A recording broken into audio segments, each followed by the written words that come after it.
My fellow readers, I, Dark Symphony 777, with a fan fiction reading. As always, a link to the story will be in the description below. Please like the video, subscribe to the channel, click on that bell for notifications. Leave a comment in the comment section below on your thoughts of the fan fiction and any future fan fictions you want me to read or review. So, I am reading Souls 3 Hearts by Shinza. It's a Soul Eater story. And this story was, well, the author was actually recommended by one of my subscribers, Nightbreaker. He's actually subscribed to me, so quick shout to him. Now, I don't really know anything about Soul Eater. I've heard of Soul Eater. I've seen a couple pictures online, but I don't really know anything about Soul Eater. So I don't know who the characters are. I don't know what the show's about. I don't really know anything about it outside of, well, I've heard of it. And it's a alternate universe. Let's see. The Great Demon Lord Soul Eater is born. Okay, so the guy's name is literally Soul Eater. Okay? With his long immortal life until he meets Maka, the only daughter of a village drunkard. Okay? That's interesting. So let's get started. Once upon a time, in a faraway land, there was an imposing city owned by the name of City. This ground was located between the Shinigami Mountains and the Asura Desert, and at the edge of the sea, surrounded by the Arachnophobia forest, you find the castle of the Great Demon Lord Solar. He ruled over all supernatural beings, rising from the highest snow-covered peak of the mountain to the far end of the burning desert. The Great Demon Lord Solar was fearless and respected throughout the entire land, and the secret of his great power dwelled within three most prized possessions. His first treasure was a silk as the azure skies. The scarf was viewed with protective spells and charms. Whoever wore it couldn't be harmed physically. The second treasure was a book bound by white leather and edged in gold. This particular book was to have been crafted by a certain Ivan, alright? But no one knew of his about, so no one could go and ask him if he really authored a book. As irony would have it, this book answered any and all questions that you asked of it. The only time the pages stayed blank was when asked it who created it. Last but not least, the demon possessed rare immortal heart, and was considered like royalty among his kind. Being immortal seemed like a wonderful gift, but to be honest, Soul hated his heart, his immortality. During his long life, all mountains rise and bend, countries expand or disappear, forests grow then wither into deserts. Streams expanding into seas, truly he had seen all, and no living being seemed to be able to hold his interest for very long. They were so fragile and short-lived. They vanished in the blink of an eye for him, like a little bird when the humanly distorted music and started crafting new instruments. He particularly favored string instruments, especially the pet way at it. Piano string? No, I don't buy that one. Okay, so a piano is considered a percussion and a string instrument. I never knew that. I always thought piano was a percussion instrument. Huh. Hey, Shinza, thanks for teaching me something new. Thumbs up. Let me see. Where was I? Okay. But other than that, he was bored. Jaded by life, the world just didn't seem amusing or interesting anymore. Even the colors of a sunset seemed dim to him, but he had responsibilities. So every century or so, he would come out of his castle, check for trouble on his own domain, destroy a few villages to remind them that he was the fearsome demon that ruled over the land, then go back to his castle and continue his nap for another 100 years. On one of his centennial outings, he came across a little human girl, the only daughter of the village's drunkard, crying in the middle of a field of wheat. Normally, he wouldn't have cared he wouldn't have had bothered with another scrawny human being, but something about her caught his attention. Her soul, still small and undeveloped, was an angelic soul. A Grigori soul, if cared for and harvested at the right time, it could be a great delicacy for a demon. Soul approached the little farmer girl, thinking that he could just take her back to his castle. Let us cook Tsubaki, stuff her soul until it was ripe, then eat it between two naps. Wouldn't it make more sense to just get rid of the two? And then eat it between naps. It just makes more sense to just get rid of this word at all. See? And then eat it between naps. That just makes more sense. Once he was close enough for her to notice him, she raised her head to see who was intruding on her crying. Soul stopped dead in his tracks, mesmerized by her appearance. She was small, maybe about 4 or 5 summers, with a frail-looking body and a pink dress that was a little loose on the sides, and short enough to let her white baby bloomers show if she started jumping around. Her hair, of the same shaded blonde like the wheat she was hiding in, was held up in twin pigtails, and her eyes were of the deepest emerald green that he had ever seen. Seeing Soul, she straightened her back and held her head high, green eyes shining stubbornly with defiance, refusing to show tears in front of a stranger. She wasn't running or screaming or even cowering away from him. Instead, she held still and proud. He was actually impressed. Even full-grown warriors could flinch at his appearance with his unruly snow-white hair, his bloody ruby-colored eyes, and his razor teeth. Other than that, he looked like any healthy 20-year-old man, wearing a casual white shirt and black pants, staring blandly at the little girl with his shoulders hunched over and his hands stuffed in his pockets. Soul felt something he hadn't felt in a very, very, very long time. She had spiked his curiosity. He had finally found something interesting. Who are you? You're not human, are you? Yeep. Wait, is that an actual word, yeep? I'm gonna chalk that up to something the French say. I'm gonna leave that one alone because I don't know. He had definitely found something interesting. Her voice cracked a little, and she was still sniffling a bit because of her earlier crying. So Soul crouched to level his eyes with hers and smirked before answering her. Nope. I'm the great demon lord, Soul Eater, but you can call me Soul. His words were drawled out in a lazy fashion, but he didn't miss her reaction when her eyes widened with wonder and curiosity, her mouth hanging a bit open due to her amazement. Seeing her so at all, he couldn't help but give a big, wolfish smile. His best friend Black Star would have gloated about receiving such a look of admiration. I'm Maka. Maka Albarn. Maka? What an interesting name. And what are you doing out here in the middle of nowhere? Your parents are going to be worried. The young Maka suddenly let her head fall, her bangs hiding her eyes as gloomy. A miserable little pile of secrets. Ignore that. As a gloomy aura started enveloping her. When she spoke, her small voice made her sound completely dejected. Is there like a random colon here?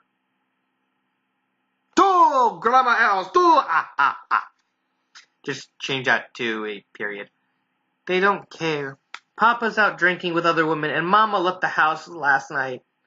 Maka took in small breaths, her little fists balled up and shaking as her eyes became watery, but she held the tears back.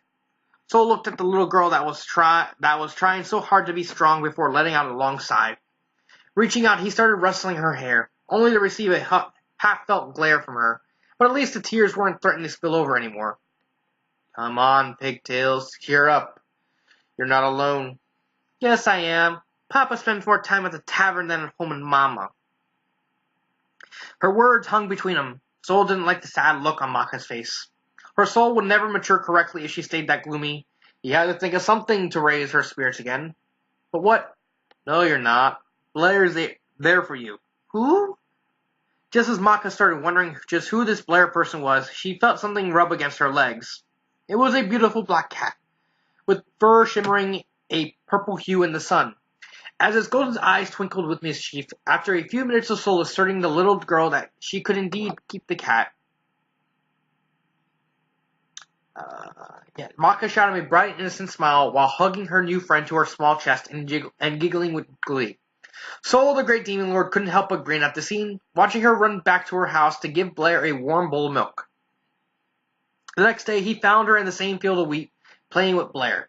He indulged in a game of hide-and-go-seek with Maka and the cat, telling himself that this was to help her Gregory soul mature correctly, not because he felt a warm and fuzzy sensation in his chest every time he saw the dazzling smile of hers. Besides, he didn't really have anything interesting to do other than humoring her so. As the days passed, Maka would go out and play every evening with Blair, and Sol would be near the wheat field waiting for them. Days turned into weeks, and weeks turned into months, until winter came with the snow and the harsh winds. Around that time, Sol had been busy hunting down a small plague demon that was roaming near Mika's little village at the foot of the mountain. So he hadn't been able to play with her for a few days. But when he arrived one sunny day at their usual meeting place, Maka wasn't there. Sol thought it was strange that she wasn't out yet. The sky was blue. The sun was shining. The wind didn't blow. It was a perfect weather for a fight with what she referred to as snowballs. The name was utterly ridiculous if you asked him, but why bother trying to change Maka's mind on the naming of things? She could be very stubborn, and always wanted to have the last word.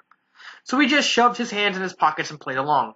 The little girl loved making him build a wall of snow so that she could hide behind it while throwing snowballs at him. He didn't really find it cool to be hit by a cluster of frozen water that had been thrown weakly by a 5-year-old human. But the smile and little cheering dance that she made when he failed to dodge were so endearing that from time to time he would let her win the fights. She also liked to build a snowman or making snow angels. She found it hilarious to see the great demon Lord Soul Eater make a snow angel. Shaking his memories away, Soul, not really wanting to stay out in the cold just to wait for Maka and Blair to show up, decided to go get them himself. Once he arrived at her small farmhouse, he found her lying in bed. Her father nowhere to be seen, with Blair guarding her. Little Maka had been infected by the plague demon. The curse wasn't strong enough to kill a grown-up, but the children would get terrible fevers and not make it through the night. Not wanting to lose the source of his distraction, and the chance at a delicious meal, Solo wound his magic scarf from around his neck and gently passed it around the feverish Maka.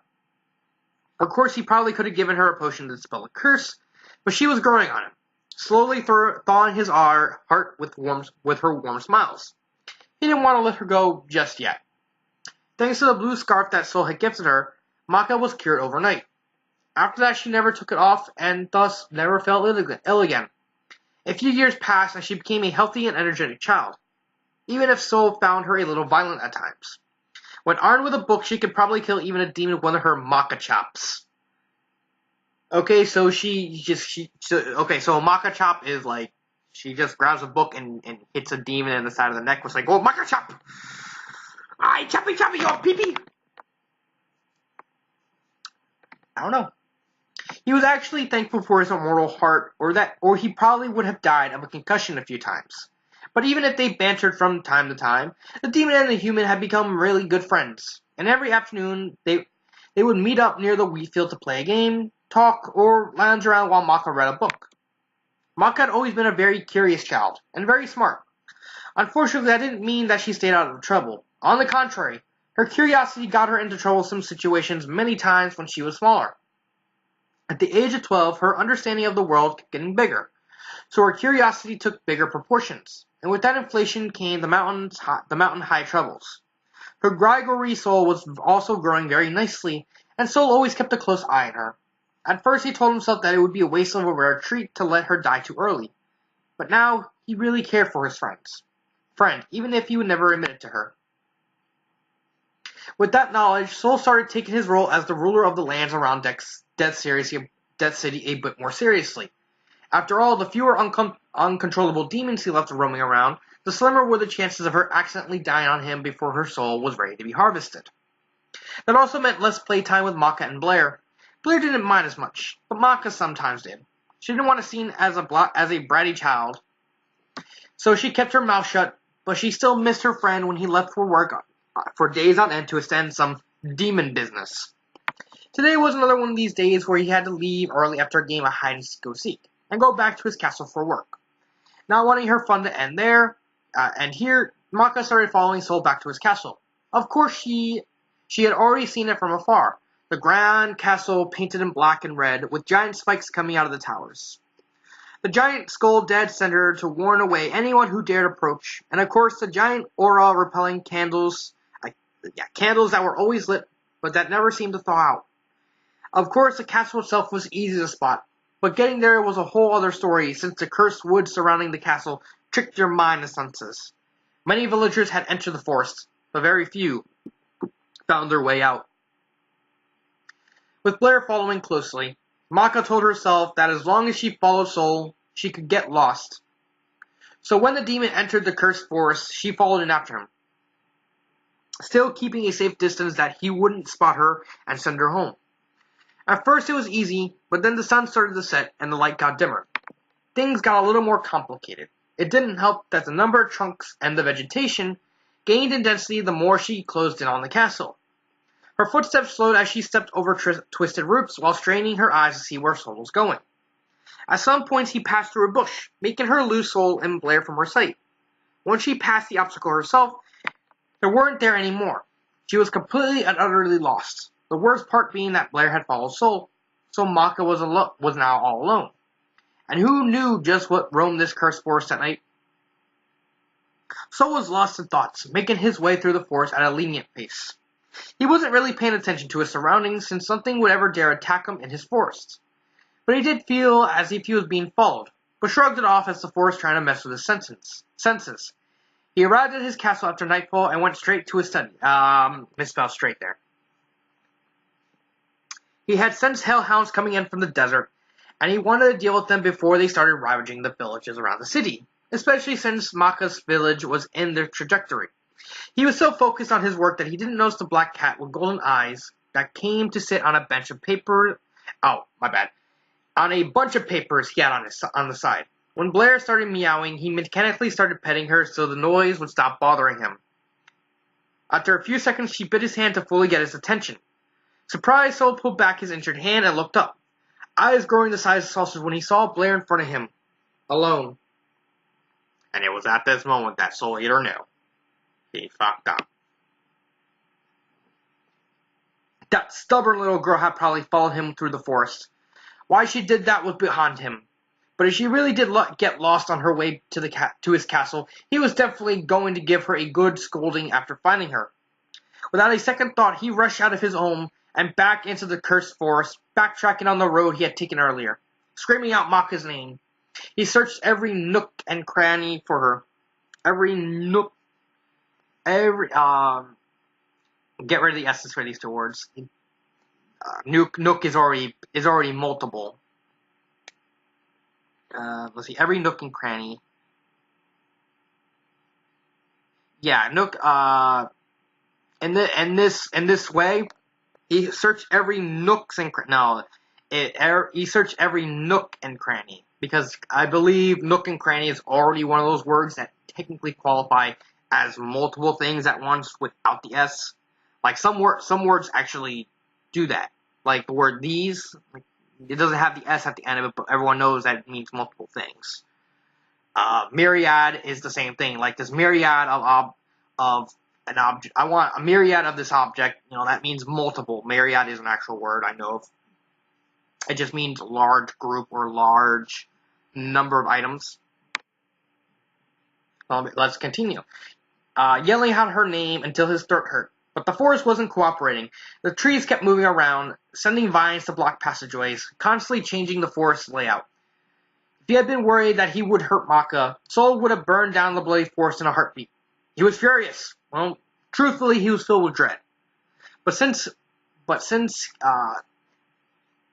In was such a uncool and unpleasing emotion, Wait. Well, truthfully, he was full of dread. Okay. But since it should be it, not in. That's about it. He just covered it up with anger. The longer the forest stayed silent to his shouts, the more pissed he became. The night felt like it would never end. The creaking branches seemed to be mocking him. He was covered in sweat, his heartbeat was erratic, and truthfully, he wasn't thinking straight. He had been in such a rush to just go and look for Maka that he'd totally forgotten about his magic book. Not wasting any more time, he summoned his second treasure and asked it to guide him to the human girl. Following the instructions, he arrived in no time to her location. She was curled up between two roots, tear tracks still visible on her cheeks, and fast asleep from exhaustion. Seeing her like that in front of him, safe, Sol's knees gave out as relief coursed through him.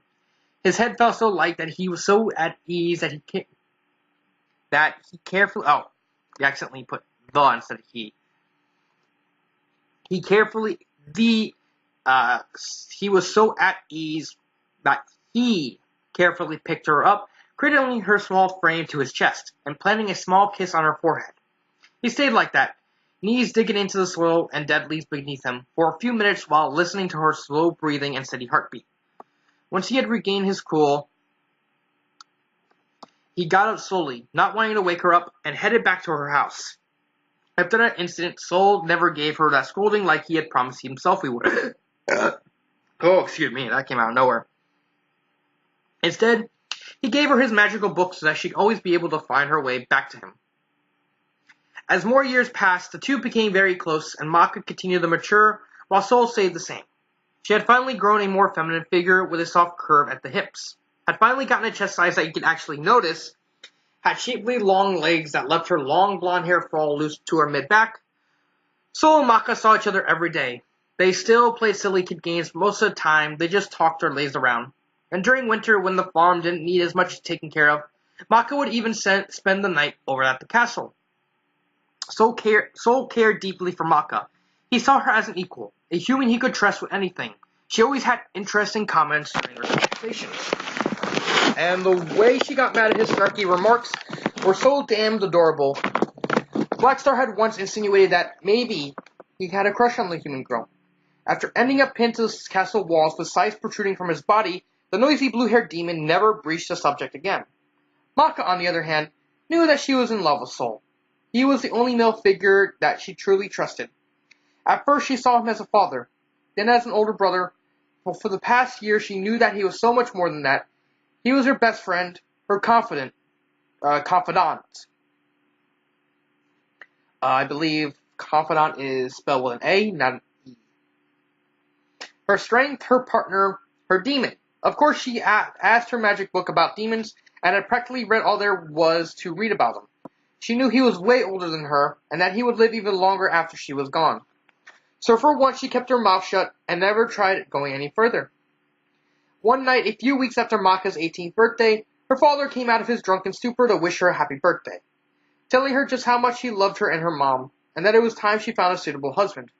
She was to leave for Death City the next morning in order to meet respectable suitors. Maka's first thought was of Sol, but she only wanted him as a suitor. Then she remembered how fragile her human body made her compared to that of a demon's.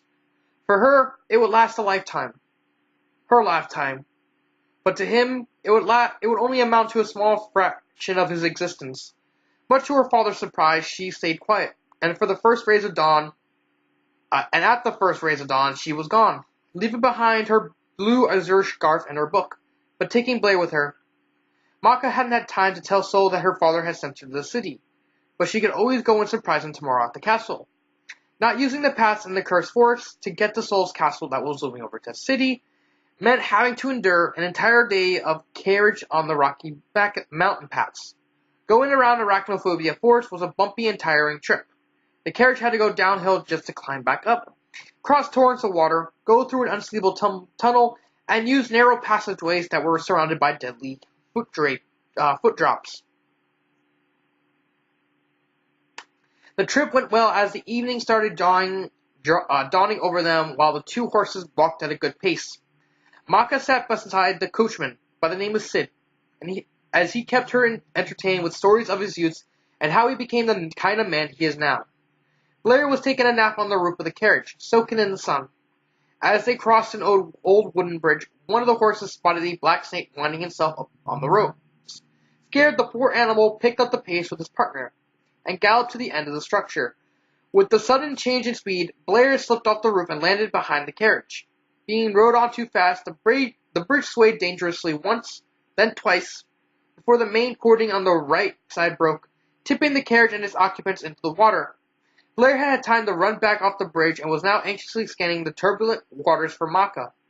The two horses thrashed through the water toward the rocky shore. Pulling along Sid, he was still holding onto the reins while he freed his two horses from the straps of the carriage.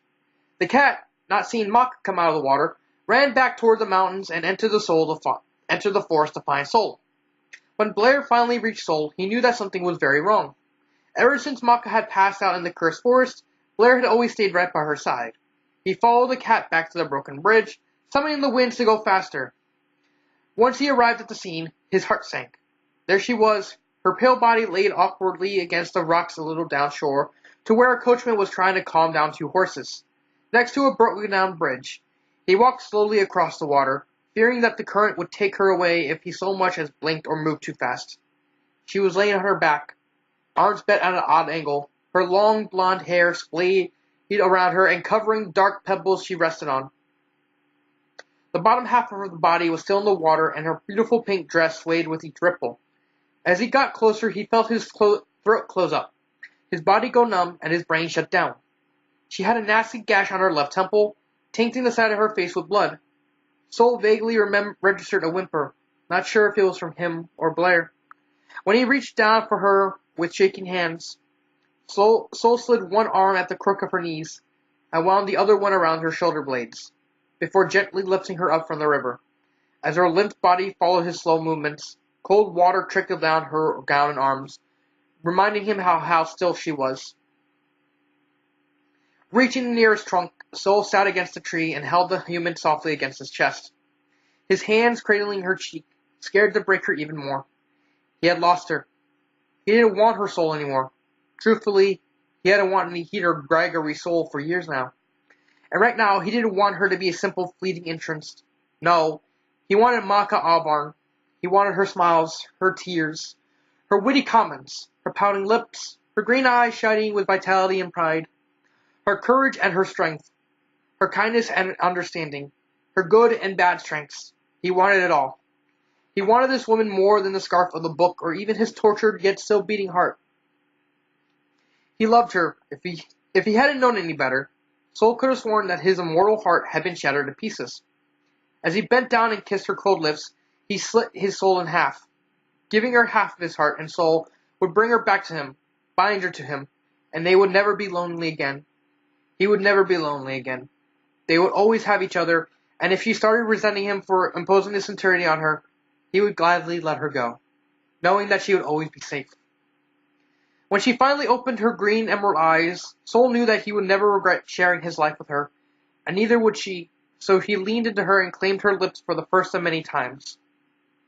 Up to this very day, if a demon offers you his three most prized possessions, his 3 hearts, then you will live happily ever after. So, that is the story, and I have to say, this is a really good story. For how short it is, it managed to put as much impact in about less than 5,000 words into it. That is pretty good. And aside from the very, very few and far between grammar errors, there's literally nothing. There's nothing wrong with the story. Granted, I probably look up who these two are afterwards. But overall, I give this story a 5 out of 5. It's just a simple love story of, two people growing up, knowing each other, and then falling in love. It doesn't get more simple than this. I really like, the demon, Soul Eater, he's just, I'm a king, I like to destroy stuff. And then he meets this little girl, and it's like, I'm gonna eat you, and he's thinking, I'm gonna eat this little girl when she gets better and happier and grows up. And then he slowly starts to fall in love with her. And it's done, and it's executed extremely well. I have no complaints. The story is as fast as it needed to be. I mean, if you made it any faster, it would completely destroy the story. I mean, if you want to make it slower, you couldn't just increase the length of the story, then that's about it. But how long would you be able to properly increase the story without having it drag on and on and on and on? I mean, that'd be a pretty tall order. But as it is, as the length it is now, as the pacing, as the characters, it's just a simple character of Soul, learning he wants to protect this girl and then falling in love with her and slowly giving him his 3 hearts to show that he's starting to care for her. It's done really well. The girl, knowing that, she's a demon and they'll never be together, but, she's gonna say goodbye. That's really done. I think, I literally have nothing wrong with the story, aside from the grammar errors, and, the author is from France, so you can, I was expecting some grammar errors there, to be honest, because probably English is probably not this author's first language. So 5 out of 5. Very, very good job, Shinzan. Thank you, Nightbreaker, again, for suggesting this author. I find it funny that you said that this author only does one shots. Yet I saw in her author page she did like a couple multi-chapter stories. Thought I'd throw that out there. But I really do like this story. I really do. So 5 out of 5. Nothing really wrong with it. This has been Dark Symphony 777 and cut.